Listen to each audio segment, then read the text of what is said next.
The sister I trusted most took my inheritance and left me with nothing. She thought she could get away with it, but she never realized that I was smarter than she ever imagined.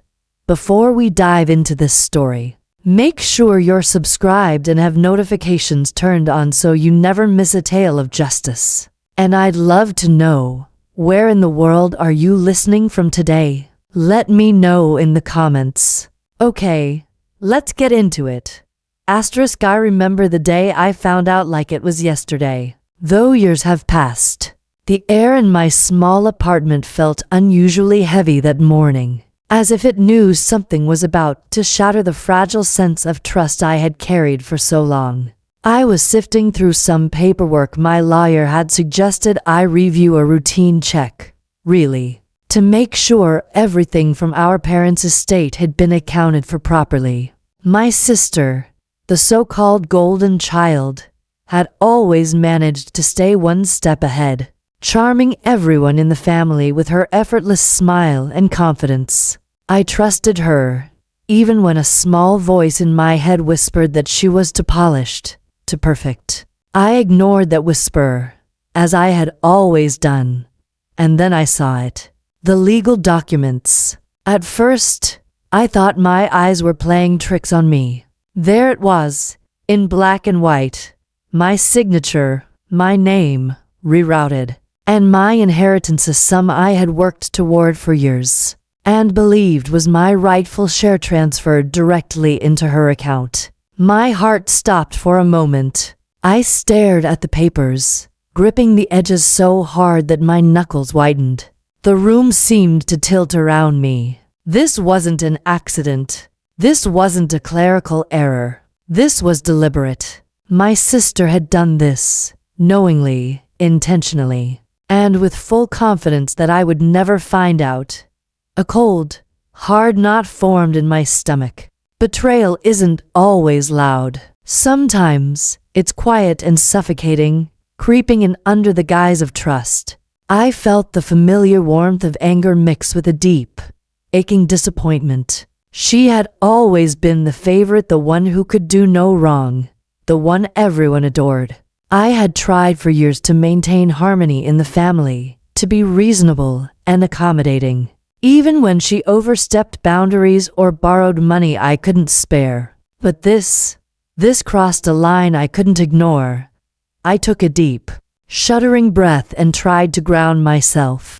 Rationality was all I had left in that moment. My mind raced through the years, the tiny instances where she had manipulated situations to her advantage, the borrowed sums never returned, the subtle lies that made me doubt my own memory. Every moment I had dismissed as harmless suddenly clicked into place like pieces of a puzzle, revealing a darker image. She had always believed she was entitled to more attention, more praise, more control, and now, more than ever, it was clear she believed she was entitled to my life's work, my hard-earned inheritance.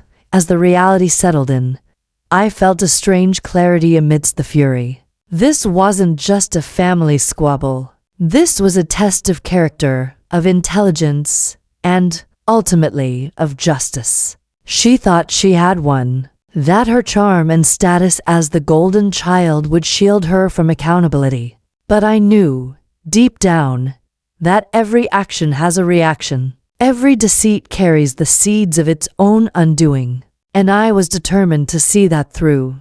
Even in that moment of shock and hurt, a small spark of resolve ignited within me. I wouldn't just sit back and let her rewrite my life story. I wouldn't beg, negotiate, or grovel. I had to be smarter, quicker, and more precise than she ever anticipated. And so, amid the rising tide of anger, disappointment, and disbelief, a single thought anchored itself in my mind. I would reclaim what was mine, and she would pay the price for her arrogance just as the universe intended. Little did I know, this moment of discovery was only the beginning. The real storm was just ahead, and it would test not only my patience and intelligence but also the very fabric of our relationship. I could feel the shift in the air, the subtle tension of a story about to unfold, a story of betrayal, cunning, and, ultimately, justice. Before the storm hit, our lives seemed, on the surface, perfectly ordinary. From the outside looking in, my sister and I were just two siblings navigating adulthood. She, with her effortless charm and enviable confidence, always seemed to glide through life while I put in quiet, steady work to build mine. I had always admired her ability to captivate everyone, family, friends, even strangers, with a laugh that could light up a room. But admiration and envy are delicate things, and I had learned early on to keep mine in check. I prided myself on being reasonable, steady, and thoughtful. I liked to think of myself as the one who brought balance to our family, the one who considered consequences, who listened, who tried to be fair even when life wasn't. My sister, on the other hand, was different. She was the classic golden child, everyone's favorite, effortlessly adored, seemingly incapable of doing wrong. Her flaws, of course, existed, but she had a way of hiding them, spinning them into charm or turning them into drama that drew attention and sympathy. Entitlement was stitched into the very fabric of her being.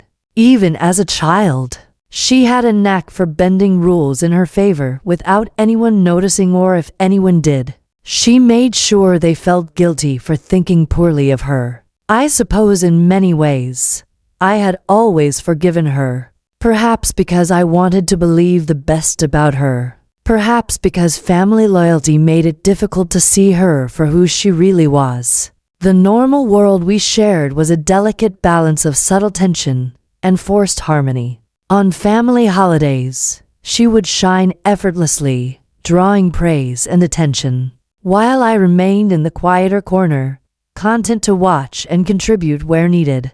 It wasn't unpleasant, at least. Not most of the time, but it set the tone for the inequality that would later become a major factor. In her betrayal, I often rationalized her behavior, excusing it as personality quirks or sibling rivalry. But looking back, the warning signs had always been there. The small lies, the borrowed money never returned, the tendency to manipulate narratives to her advantage. None of it seemed serious at the time, and perhaps that was her greatest skill, to make wrongdoing appear harmless. I, for my part, tried to live responsibly.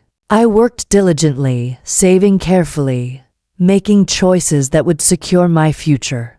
I believed in fairness, in justice, and in integrity, even when it was inconvenient. It was this fundamental difference in our outlooks, her sense of entitlement versus my commitment to fairness, that set the stage for the conflict to come. She had always seen life as a zero-sum game in which she deserved the lion's share, while I tried to navigate a world of balance and mutual respect.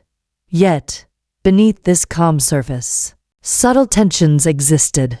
I would often notice her calculating glances, the tiny ways she ensured her desires came first, the quiet manipulation of situations so that I and everyone else would bend to her will. Without realizing it, at the time, I dismissed these as inconsequential. Who could have guessed that these small manipulations would culminate in something so extreme, so deliberately harmful? And so, we continued our lives, carrying the veneer of normalcy, unaware that the foundations of trust were slowly eroding. It was only a matter of time before the cracks became chasms, and when they did, the events that followed would expose not only her true character, but also the depths of her audacity. In hindsight, the normal world wasn't normal at all. It was a fragile illusion, one carefully maintained by her charm and my willingness to forgive. And when that illusion finally shattered, the consequences would be devastating and, ultimately, satisfyingly just. I still remember the exact moment I realized the situation had escalated beyond petty sibling rivalry or minor annoyances. It was a quiet evening, the kind where the day's mundane tasks had left me feeling drained but content in the small victories of adult life. I had just finished organizing some documents for my financial records when a notice from the bank caught my attention. My sister's name was on it. My stomach tightened immediately. Something about that familiar signature line made a cold shiver run down my spine. I opened the document with a cautious curiosity, and then the words hit me like a punch to the chest. There it was. Confirmation that my inheritance, the sum I had been promised, the security my parents had intended for me, had been diverted directly into her account. My first reaction was disbelief. I reread the papers multiple times, thinking perhaps I had misread something, that maybe the bank had made a clerical error. But no, the numbers and signatures were irrefutable. She had forged my signature. She had intentionally rerouted my money, taking what was rightfully mine. A strange mix of emotions flooded me: anger, yes, but also profound disappointment. My sister wasn't just greedy. She was audacious in a way that made my head spin. She had assumed, perhaps correctly in her mind, that no one would challenge her, that her position as the golden child would shield her from scrutiny or consequence. My thoughts raced as I tried to reconcile the image of the sister I had known with the person who had committed this betrayal. She had crossed a line that wasn't just personal, it was criminal. I confronted her immediately, though I did so carefully, hoping for an explanation that might somehow mitigate the situation. My voice was measured, calm, but firm. I laid out the evidence, showing her the documents and asking, plainly, what she had done. And she smiled. That infuriating, self-assured smile that had always been her armor. She claimed I must have misunderstood, that perhaps the paperwork had been misfiled. She spun a story so convincing, so smooth, that I almost questioned my own sanity for a fleeting moment. But the knot in my stomach, the one that forms when you know, deep down, that someone is lying with no intention of stopping, tightened further. This wasn't a misunderstanding. This was deliberate. She wasn't merely crossing a boundary. She had obliterated it. She had assumed control of something that belonged to me, not out of necessity, but out of greed, arrogance, and entitlement. And when I looked into her eyes, I realized she expected me to do nothing, to silently accept her theft, because after all, she was the golden child. In that moment, the world seemed to narrow. I felt a surge of clarity and determination rise within me. This was no longer about money, it was about justice, about sending a message that betrayal, no matter who commits it, carries consequences. I realized then that if I wanted to reclaim what was mine, I couldn't rely on hope, luck, or apologies. I had to be smart, strategic, and patient. The inciting incident was complete, and the stakes could not have been higher. The line had been crossed, and there was no turning back. I now had a choice: let her get away with it, or rise above the shock, harness my resolve, and begin plotting a way to ensure that her arrogance would lead to her downfall. That choice, I knew, would define not just the next few months, but the rest of our lives. After the initial shock wore off, I naively thought that perhaps my sister would relent, or at least behave with a sliver of decency. I was wrong.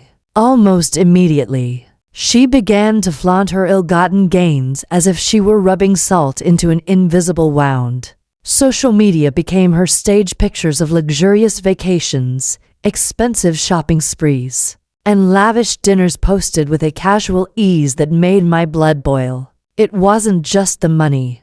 It was the attitude, the audacity of someone who knew they had wronged you and seemed proud of it. Within our family, she continued her subtle manipulations. Conversations with relatives that once felt friendly now carried undertones of control. She would casually drop hints about her generosity, or speak of how she had helped others financially, all while omitting the truth that she had stolen my inheritance. Relatives who had once been impartial began to unconsciously take her side, charmed by her wit and charisma. It was maddening. She had perfected the art of turning even the most reasonable people against me, without them ever realizing it. At home, she began pressuring me directly. Requests for money became increasingly frequent and audacious. She assumed I would simply hand over what she wanted because that's how I had behaved in the past. But this time, there was no room for compromise. I had learned that she would never stop, that her sense of entitlement was boundless, and that she believed rules did not apply to her. Every conversation felt like a game she was playing, a test of my patience and boundaries. It was during one of these interactions that I began to notice a pattern in her behavior. She didn't act recklessly. She acted strategically. She would escalate situations just enough to provoke discomfort, to assert dominance, to make her victories feel inevitable. And with each escalation, I felt the anger and frustration growing within me, but also a strange sense of focus. I realized that if I were going to reclaim what was mine, I needed to approach this the way she did, intelligently, methodically, and with an understanding of leverage. Every flaunt, every manipulation, every arrogant demand added fuel to my resolve. She had assumed I was naive, that I would cower or give in. But each act of hers was unwittingly sharpening my strategy. In a way, she was laying the groundwork for her own downfall. And while the situation was increasingly unbearable, the path forward was beginning to take shape in my mind, a plan that required patience, observation, and precision. By the time the month had ended, her pattern was clear.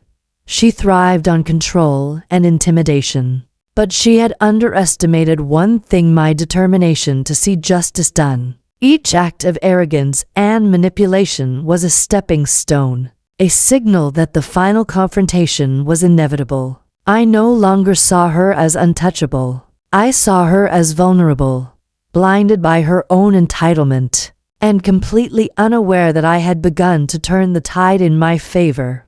The situation had escalated, and the stakes were higher than ever. My sister was relentless, but I was no longer just a passive victim. I had begun to plan, to anticipate, and to recognize the cracks in her armor. And deep down, I knew that if I played this right, the very behavior she was using to assert dominance would be the tool that ultimately brought her down.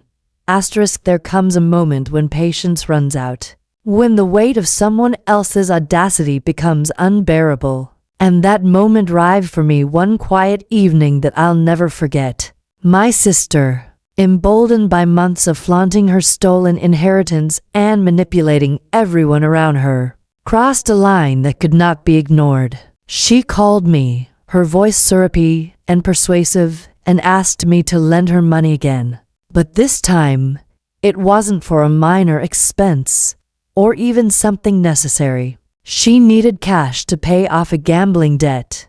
Hearing those words, something inside me snapped. I felt a wave of disbelief followed by a simmering anger that spread from my chest to my fingertips. How dare she? How could someone take what was mine, live a life of luxury with it, and then audaciously come back asking for more, assuming compliance? I could almost hear the arrogance in her tone. The presumption that I would quietly continue to fund her reckless lifestyle, because I had always been the reasonable one.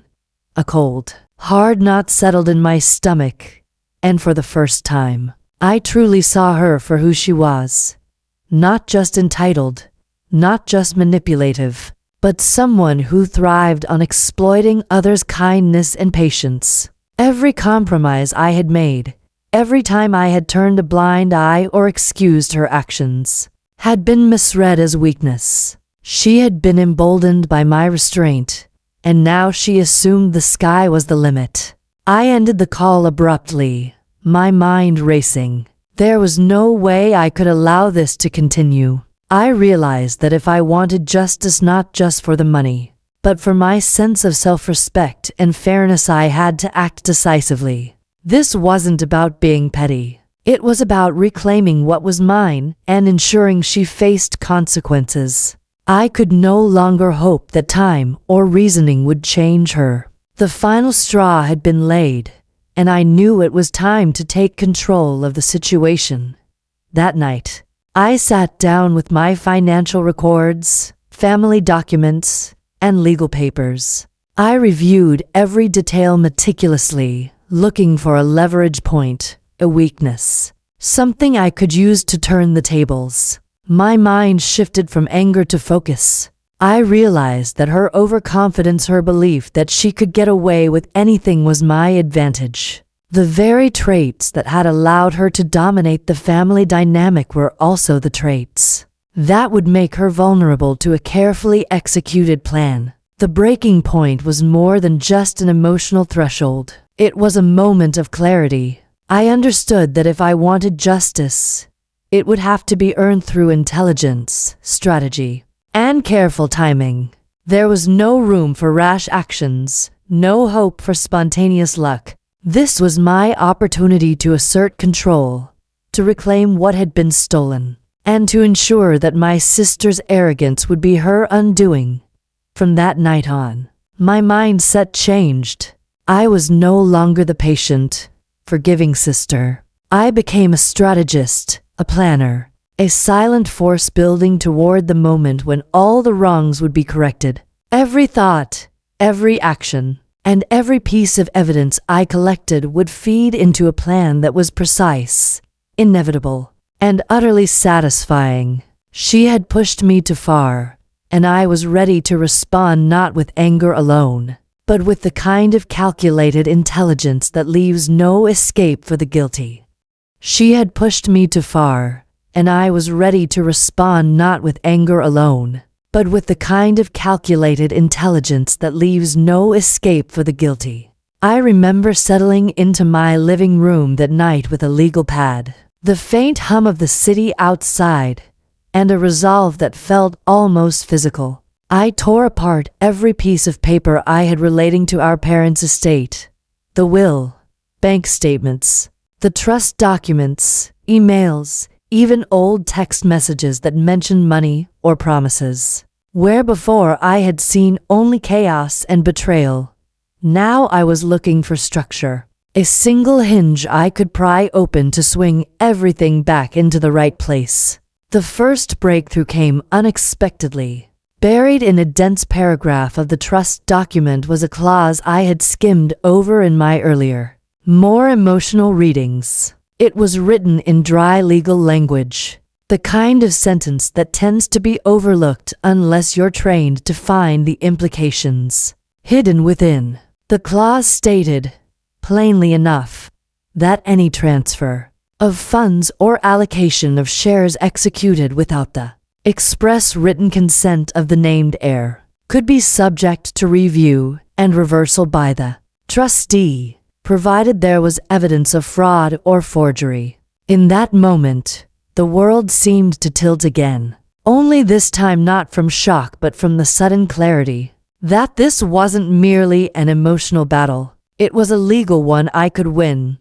I felt a small, almost guilty surge of triumph. It wasn't that I wanted to revel in her downfall. I simply wanted fairness, the restoration of what my parents had intended. Still, the discovery changed everything. That clause was my lever. It meant that, if I could prove the transfer to her account had been executed through forged documents or deceit, the trustee would be compelled by law to step in. It wasn't a guarantee, but it was a path, and I felt my earlier helplessness begin to recede. The next step was evidence. I had to move from suspicion and circumstantial hurt to something concrete. Documents, timestamps, signatures that didn't match, email trails, witnesses. I went back through the paperwork with a magnifying attention to detail I hadn't known I possessed. I compared signatures line by line, pulling up old letters and forms I'd signed over the years. There were subtle differences. The slant, the pressure of the pen, a flourish in the final letter that I never used. It wasn't enough on its own to convict, but it was a start. Then I found the email correspondence. An administrative assistant at the trustee's office had copied her on several messages. During the final weeks of arranging the distributions, most of the messages were routine, but one attachment stood out, a scanned, signed consent form that matched the signature on the transfer. The metadata on the file showed it was added after the trustee had requested a confirmation call with me, a call that, of course, I had never received. The timeline didn't line up. It looked deliberate, like someone had recreated the paperwork after the fact to make it appear legitimate. My hands shook slightly as I printed the emails and the scanned attachments. For the first time since the discovery, I felt less like a victim and more like someone assembling a case. I reached out to a former colleague who worked in document forensics, not as a favor, but because I wanted a professional eye on the signatures and the metadata. She agreed to look, and when she called back a few days later, her tone was careful and clinical. There are inconsistencies, she said. Pressure patterns don't match. The file was modified after the original timestamps. It's not definitive without a lab analysis, but it's suspicious enough to warrant legal attention. That was the unique weapon I'd been hoping for, a combination of legal language I could use, and forensic inconsistencies that suggested forgery. My plan began to take shape in 3 parts: legal pressure, psychological pressure, and strategic timing. Legally, I needed to put the trustee on notice without giving my sister time to destroy or alter evidence. I arranged a consultation with a lawyer who specialized in estate disputes. Someone practical and unshowy. The kind of person you want handling matters where reputation and details matter more than theatrics. We discussed the clause, the emails, and the potential for a forensic signature analysis. The lawyer's eyes narrowed as she considered the timeline and the documents. We don't have to immediately file a lawsuit, she advised. We can start with a formal demand letter to the trustee and your sister, outlining the suspected forgery and requesting an immediate audit of the transfers. That often puts enough pressure on the other party to either settle or make mistakes. Psychologically, I understood my sister better than most. Her strength lay in control, public perception, family narratives, and the assumption that she could act with impunity because people would default to believing her. To neutralize that, I needed to cut off her usual methods of manipulation. That meant carefully preparing a small circle of relatives who I trusted to remain impartial, gently presenting them with the facts in a way that felt measured rather than accusatory. I didn't want to spark a family war. I wanted to remove the comfort she drew from being the unquestioned favorite. If those who mattered most began to see the pattern clearly, her charm would be less effective. Timing was the final piece. My sister made impulsive financial moves, expensive purchases, last-minute trips that often left her exposed. I found out, through public posts and mutual acquaintances, that she was negotiating a loan for a new business venture. If I sent a demand letter while she was finalizing that deal, when the lender did due diligence, they might discover the pending legal dispute, and the deal could fall through. The idea of her lavish plans unraveling under the weight of consequences had a clarity to it that soothed some of the rawness I still felt. So I crafted the plan in detail. First, we would commission a formal forensic analysis of the suspect documents and secure certified copies of all trustee communications and bank transfer records. Second, we would send a carefully worded demand letter to the trustee and to my sister, explicitly citing the clause in the trust and the anomalies identified by the document expert. The letter would request immediate suspension of any further transfers and a full accounting, and it would warn that we would pursue legal remedies if the trustee failed to act. Third, privately, I would talk to a few key family members, the ones who had influence and a balanced view, to prepare them for what was likely to become public. The goal was not to humiliate, but to ensure the truth could not be drowned out by my sister's charisma. I also prepared contingencies. I anticipated that she might react with rage, denial, or even legal countermoves. I planned how to stay calm in the face of outrage, how to document every interaction, and how to avoid traps she might set, like staged reconciliations or sudden generosity, that could sway opinion. I kept a written record of every call, every message, and every meeting. I stored copies of crucial documents in multiple places. Above all, I resolved to act without melodrama. Her downfall had to be the result of clear facts and undeniable evidence, not of my vindictiveness. As the plan took shape, I felt something else shift in me, a steadier, quieter confidence.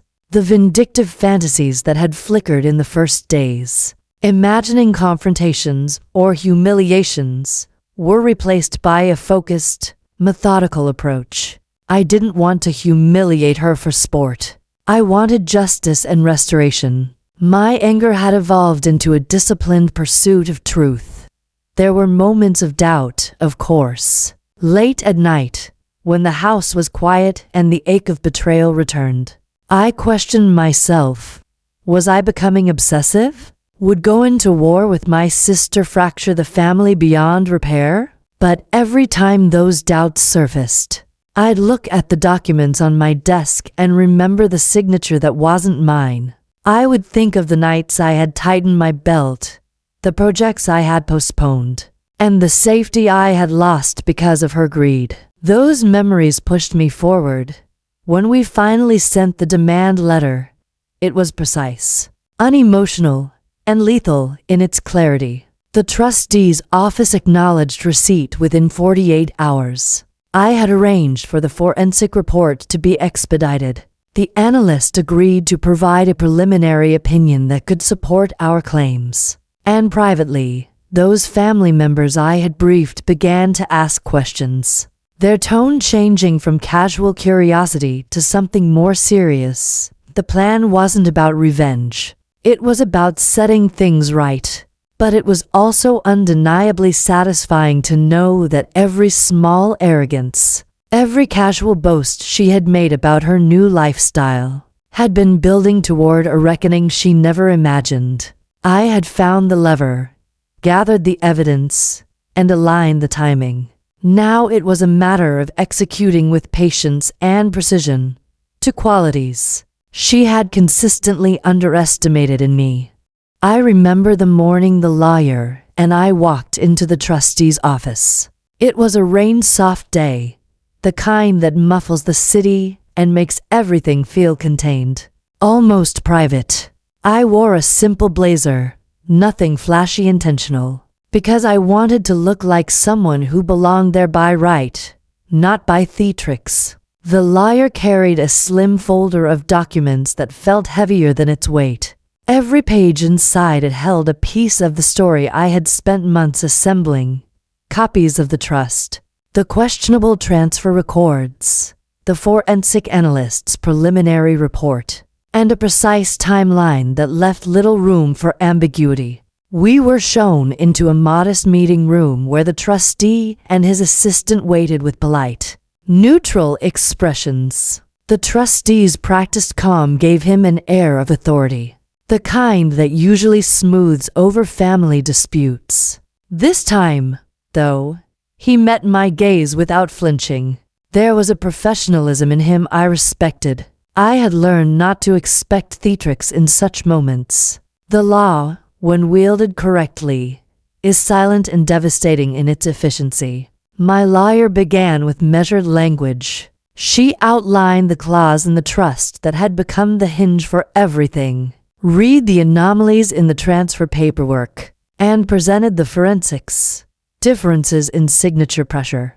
Metadata that showed post hoc file modifications, and a timeline that suggested the consent form had been created after the trustee thought the distribution had been finalized.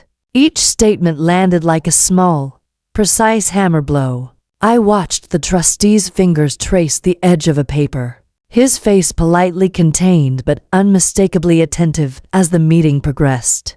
I felt a curious clarity settle over me. The months of quiet collecting, of late-night comparisons of signatures and conversations with a document expert, all coalesced into a single purpose.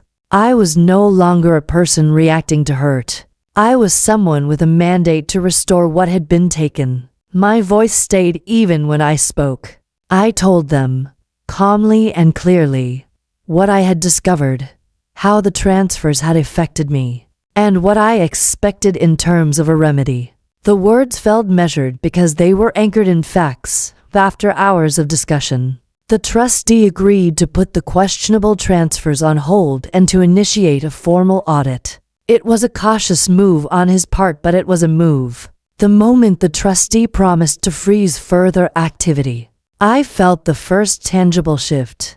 A small, decisive win. The kind that begins to translate suspicion into real consequence. We left the office with their commitment and an agreement that the forensic lab would conduct a full analysis.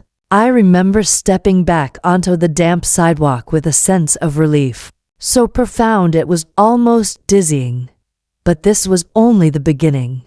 I knew that legal action alone would not be enough. My sister had always relied on perception as much as power. Her lavish posts, the stories she told friends and relatives, the way she positioned herself as generous and benevolent. If the legal process moved slowly, she could use time to reshape narratives, to gather sympathizers, or to attempt to discredit the evidence. That's why the next steps had to be surgical and well-coordinated. My lawyer drafted the demand letter with careful, unemotional language. It cited the trust clause, attached the preliminary forensic report, and requested the immediate reversal of the transfer if fraud was confirmed.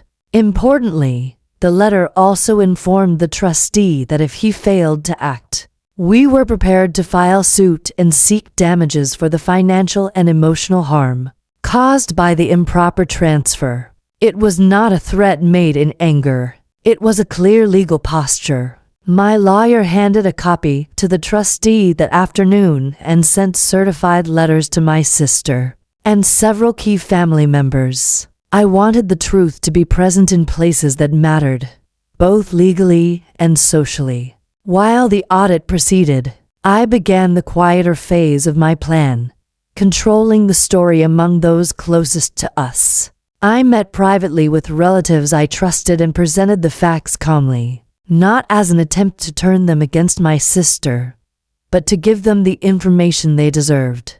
I expected defensiveness. Instead, I found several people surprised and quietly relieved that someone had finally spoken up. That relief was subtle and easing of tension that comes when secrets are finally illuminated. Those conversations were delicate. I never wanted to humiliate her out of spite.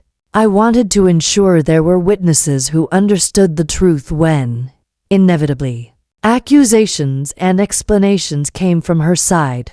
Then came the timing I had been waiting for. I learned, through mutual acquaintances, that my sister was in the final stages of arranging a business loan to fund an extravagant project she'd been boasting about for months. Her public posts and calls with the lender made it clear she was trying to paint herself as a stable, successful entrepreneur. I knew that a lender's due diligence would include a review of pending legal matters and asset claims. So, with the audit underway and evidence mounting, we timed a formal notification to the lender, carefully factual, and devoid of drama, alerting them to a possible dispute over funds she was using as collateral. It was as if a carefully placed pebble had been dropped into still water, and concentric circles began to spread. Within days, I started to receive indirect messages. The lender asked for additional documentation. A mutual friend reported that my sister's calls with the banker had become strained. The project she'd so confidently touted stalled as professionals began to ask questions. I won't claim this felt like gloating. Rather, it felt like things falling into their natural order. Her illusion of invulnerability was cracking, and the mechanisms of business and law were doing what they were designed to do: clarify risk and protect parties from uncertainty. Then came the most human and painful moment: the confrontation. My sister had always preferred to spin narratives in private. She was more dangerous in whispers than in open argument. When she finally reached out, her voice was sharp with disbelief and then fury. She accused me of betrayal, of weaponizing love and family against her. She tried, for a moment, to charm and to threaten, the two tools she had used most successfully in the past. I listened, keeping my statements factual and controlled. I told her I had presented the evidence and that the trustee was conducting an audit. I told her what I would do if the audit confirmed forgery. I watched her edge toward panic. The confident cadence in her voice faltered, replaced with a pleading I'd never heard from her before in the days that followed. The forensic lab's final report arrived. Clear, unambiguous differences in signatures and file metadata that supported our claim of improper documentation. The trustee moved decisively, reversing the transfer and restoring the funds to the estate pending further legal resolution. It was exactly what I had hoped for, and yet the moment was complicated. Justice had been served in a technical sense, but we had also broken a family in a way that could not be entirely undone. My sister was furious, humiliated, and suddenly stripped of the armor of favor she had always worn. I remember sitting alone after the trustee's call, feeling an odd mixture of triumph and sorrow. The money was back where it belonged, and the structure of fairness had been restored. But the cost had been real. Trust had been shattered, relationships strained. Still, I believed then, as I do now, that there is dignity in standing up for what is right. The execution of the plan was less theatrical than any revenge fantasy I had once entertained. It was quiet, legal, exacting, and, in its quietness, utterly final. When the immediate actions had been taken and the trustee confirmed the reversal, I allowed myself one long, slow breath. The hard work of evidence gathering and timing had paid off. The path to justice had been navigated not by loud pronouncements but by methodical steps. That left no room for the lies to stand, and though the aftermath would require time to heal and patience to rebuild, in that moment I knew I had reclaimed not just money, but my sense of self-worth and the principle that wrongdoing must be corrected. The moment of reckoning arrived quietly, but its impact was seismic. My sister had always relied on her ability to charm, manipulate, and intimidate to maintain control. She had assumed that no matter what happened, she could outmaneuver everyone, including me. But the reversal of the inheritance transfer changed everything. I could see it in her eyes the first time we spoke after the trustee's action. Disbelief, shock, and, finally, a raw, unfiltered panic. She called me, her voice sharp and trembling, laced with anger that bordered on hysteria. How did this happen? She demanded, each word clipped and aggressive. I had everything under control. I remained calm, letting the silence stretch just long enough to make her uncomfortable. Then I spoke, deliberately measured, recounting the sequence of events, the clause in the trust, the evidence we had gathered, the forensic analysis. I made no accusations beyond what the facts proved.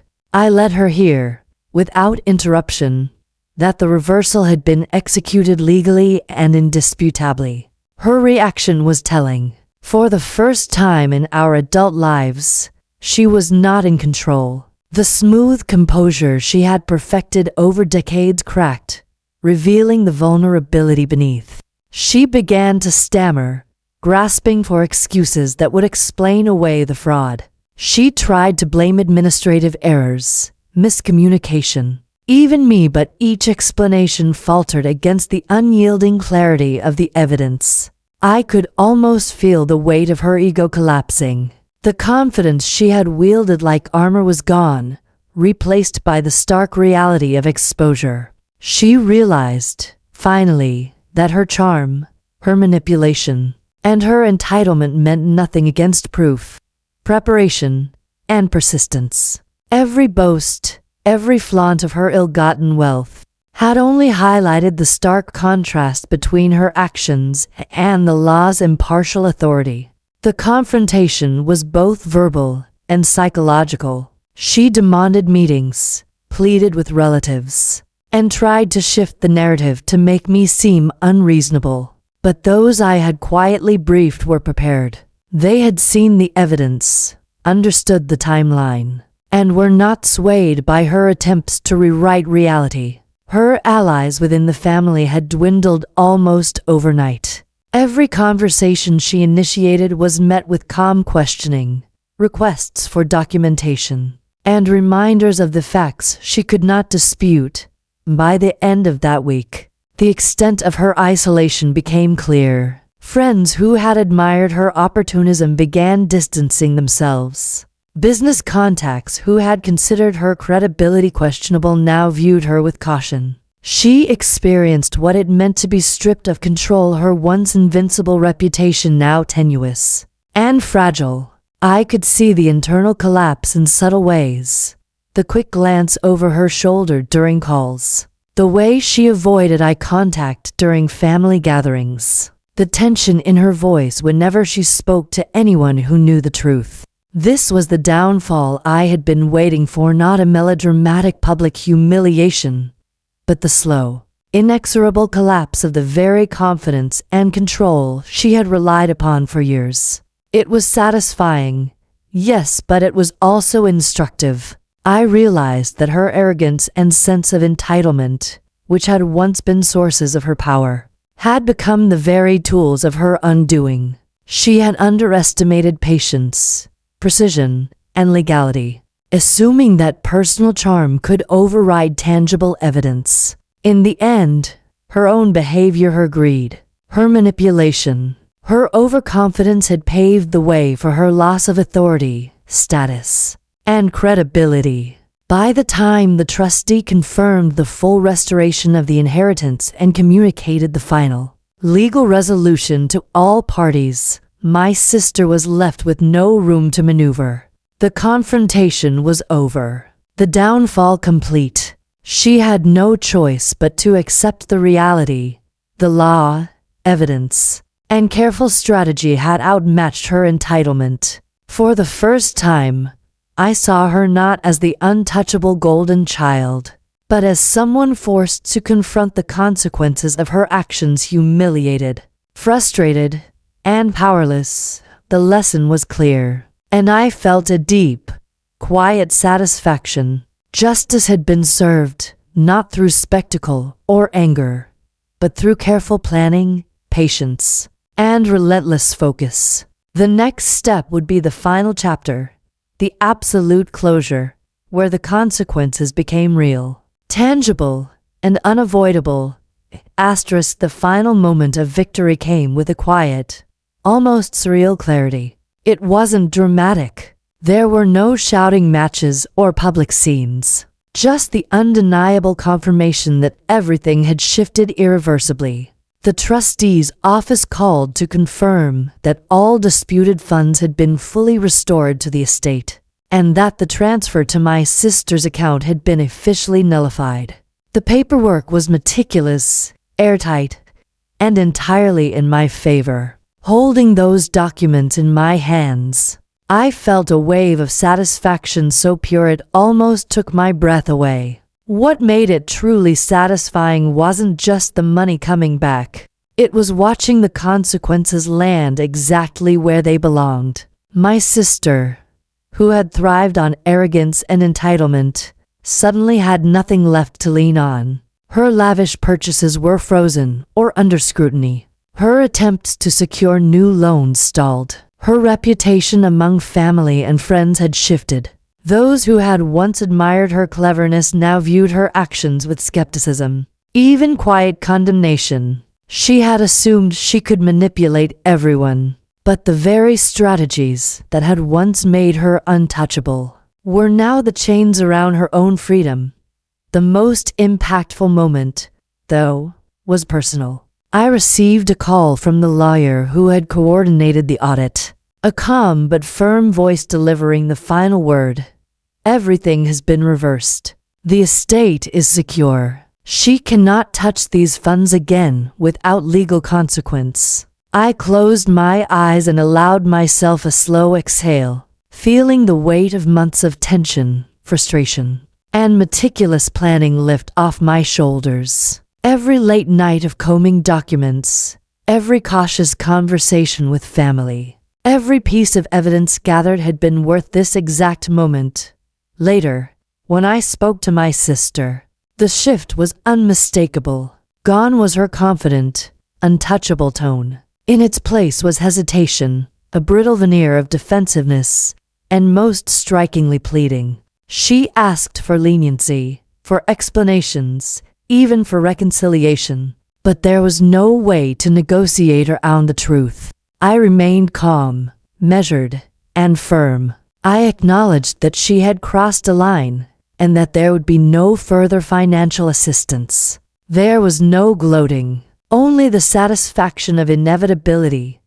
Justice had been served in a manner that was direct, undeniable, and perfectly aligned with the consequences of her own choices. The payoff was complete when I saw the first subtle signs of reckoning in her behavior. The arrogance she had relied on began to fade. Hesitation crept into decisions she once made confidently. Family gatherings, once dominated by her charm and manipulation, now reflected a subtle recalibration.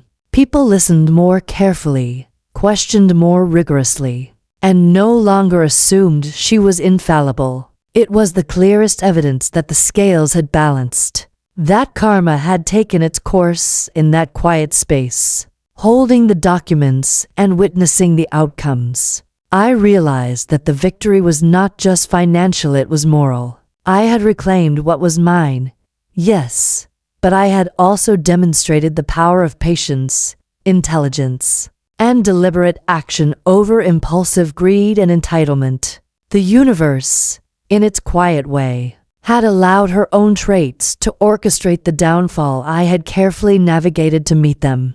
That night, I allowed myself a moment of reflection, a rare pause to savor the subtle, hard-earned triumph. The feeling was not vengeance. It was restoration. A balance had been returned, not just of money, but of fairness and principle. Every sneer, every display of arrogance she had shown in the past months had been transformed into a testament of the consequences of her choices. The victory was precise, the justice complete, and the lesson clear.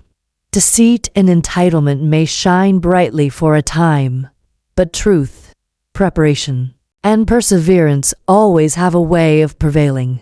The days and weeks that followed were a strange mixture of relief, reflection, and adjustment. With the inheritance restored and the legal matters settled, I began to feel a sense of calm that I hadn't experienced since discovering my sister's betrayal. The weight of uncertainty, the quiet gnawing anxiety, and the constant vigilance were lifted. My finances were secure, my rights fully acknowledged, and the knowledge that justice had been served created a subtle, almost meditative peace. My sister, on the other hand, entered a period of visible reckoning. Her usual confidence was replaced with caution. She became quieter in family gatherings, more hesitant in her decisions, and noticeably wary of interactions with people who had been informed of the truth. The arrogance that had once allowed her to navigate life with such ease was gone, replaced with a sense of vulnerability she had never encountered before. The reality of the consequences of her actions had finally caught up with her, and I observed it with a mixture of compassion and satisfaction. I didn't revel in her humiliation, but I did recognize that this was the natural outcome of her choices, the karmic justice I had long hoped for. For my part, life returned to a semblance of normalcy, though I carried the lessons with me. I felt stronger, more confident in my ability to navigate adversity, and more aware of the power of patience, planning, and precision. I had learned that true justice is rarely impulsive or loud. It is deliberate, measured, and unstoppable when executed thoughtfully. My relationships with other family members shifted subtly as well. Those who had once been unsure or swayed by her charm now looked to me with respect and trust. The dynamics had changed, but not destructively. Fairness and honesty had been restored, and that created a healthier environment for all involved. Financially, I regained the security my parents had intended for me, but more importantly, I regained my sense of agency. I no longer felt at the mercy of someone else's entitlement. I was reminded, in a profound and lasting way, that being reasonable, diligent, and patient is often more powerful than charm, manipulation, or temporary gains. Every decision I had made, from carefully gathering evidence to coordinating legal and social strategy, had contributed to an outcome that felt both fair and deeply satisfying. My sister's downfall was complete in practical terms, and her life had been recalibrated to reflect the reality of her actions. She continued to live her life, but with a new awareness of boundaries and accountability. For me, the long-term impact was not only financial but emotional. I had learned that standing up for oneself, when done with integrity and strategy, creates a sense of empowerment that no theft or betrayal can diminish. In the end, life returned to a new normal, one defined not by fear or resentment, but by clarity and justice. The experience taught me that the consequences of actions are rarely avoidable, and that patience, intelligence, and steadfast resolve are the most powerful tools for restoring balance. My sister had taken what was mine, assumed she could act without consequence, and discovered too late that arrogance carries its own penalties. And as for me, I emerged not only vindicated but stronger, wiser, and fully in command of my own destiny. Justice, at last, had been served. Don't forget to subscribe and feel free to share your story in the comments. Your voice matters.